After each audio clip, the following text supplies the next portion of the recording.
आज राज्य मंत्रिमंडळाची बैठक असल्यामुळे राज्याच्या कानाकोपऱ्यातून सर्वसामान्य नागरिक त्यांचे प्रश्न घेऊन मंत्रालयामध्ये येत असतात। त्यामुळे मंत्रालय प्रवेशासाठी जवळपास अर्धा किलोमीटरची रांग पाहायला मिळाली।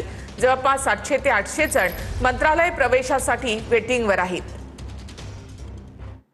आज राज्य कॅबिनेटच्या बैठकीनिमित्त मंत्रालयाच्या बाहेर नागरिकांच्या बऱ्याचशा रांगा लागलेल्या पाहायला मिळत आहेत। जवळपास अर्धा किलोमीटरपर्यंतची रांग जी आहे ती या ठिकाणी लागलेलं चित्र आपल्याला पाहायला मिळत आहे। 700 ते 800 लोक वेटिंगवर असल्याचं बोललं जातं आहे। आज राज्य मंत्रिमंडळाची बैठक आहे आणि त्यामुळे महाराष्ट्राच्या कानाकोपऱ्यातून सर्वसामान्य नागरिक हे आपले प्रश्न घेऊन या ठिकाणी पोहोचलेत, कारण मंत्री मंत्रालयामध्ये हजर असतात, त्यांच्या कॅबिनमध्ये हजर असतात आणि डीजी प्रवेश ॲपवरून आपण जर पाहिलं तर मंत्रालयात प्रवेश करण्यासाठी या ठिकाणी बरीच मोठी गर्दी झालेली आहे आणि अर्धा किलोमीटरची रांग जी ती सध्या या ठिकाणी पाहायला मिळतात। आपण थेट त्यांच्याकडे जाणार आहोत। कितने देर से खड़े हैं? घंटे पे लाइन में हम लोग एक घंटे लाइन में खड़े इतना धूप में, और ये अच्छा है कि यहाँ पर खड़े रहने से। देर से खड़े 1 घंटा हो गया लाइन में खड़े। किती वेळापासून? अर्धा तास झाले, अर्धा पाऊण तास झाले। ऑनलाईन सिस्टीम व्यवस्थित नाही।